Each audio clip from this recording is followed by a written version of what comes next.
Hey, what's up? This is Todd Smith. I'm back with another video. In this video, I want to speak about iOS and Ableton. Do you think they will ever merge? Do you think Ableton will ever release an iOS version? Even if it's not a full-fledged Ableton in a sense, maybe something a little bit more slimmed down. I mean, not exactly like Core Gadget, but kind of like how Core Gadget has gone a little bit more minimal, but still has able to have that DAW approach. Do you think Ableton will ever jump into the iOS game? As always, I need to thank you for stopping by my channel, taking the time to check out my content. That means a lot. You can click on any video out there, you can watch any person, and you've chosen to take time to listen to my ramblings. So, I need to thank you, and I always love to hear your opinions on these topics, so feel free to leave your opinions down below.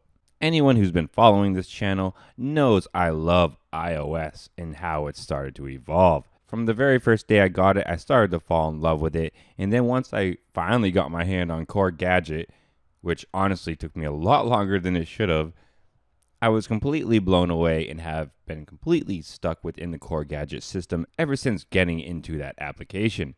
And now that they've added MIDI out and I'm able to play my hardware within Core Gadget itself, it's only just taken over my workflow even more.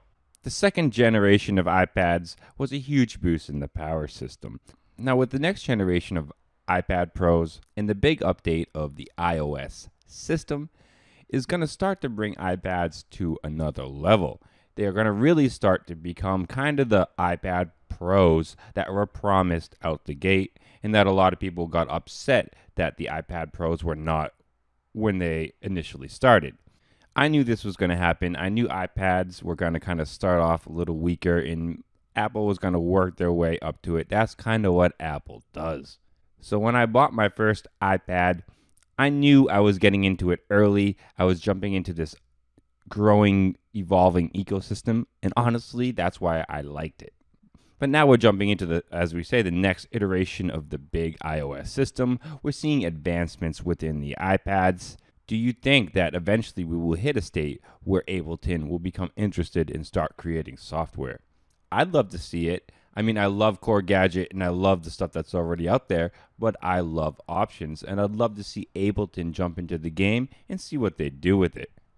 And the fact that iPads are now getting mouse support, so the person who's using the iPad can even have the option to use touchscreen or mouse support, to me, it will expand the options of these DAWs even more.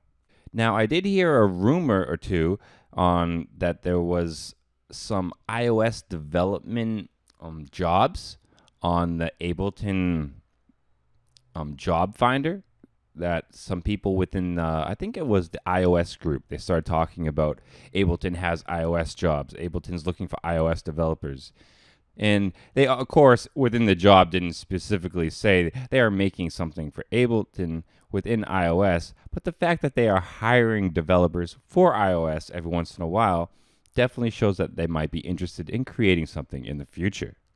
It'd be really interesting to see how much of Ableton's able to bring over to the iOS system, and maybe if they would have a light and slash heavy mode or a touch screen in mouse mode or something of that nature. I'd really love to see what Ableton would do within the iOS field. I think it'd be really interesting and it'd add, of course, a lot more interest overall to the iOS space, because the more you have names like, Ableton, Photoshop, those big names that professionals use, the more interest and more professionals are going to start using iOS. And like I said, I really do feel the first generation iPads just didn't have the operating system and didn't have the sheer power. And now that the iOS operating system is developing and the power is evolving, I do think these developers might start to come over to iOS and make some systems over here. What do you think? Do you think we'll ever see Ableton on iOS, or at least a version of iOS Ableton? I'd love to see it. What's your opinion? Until next time, stay positive, stay creative, support each other, and peace.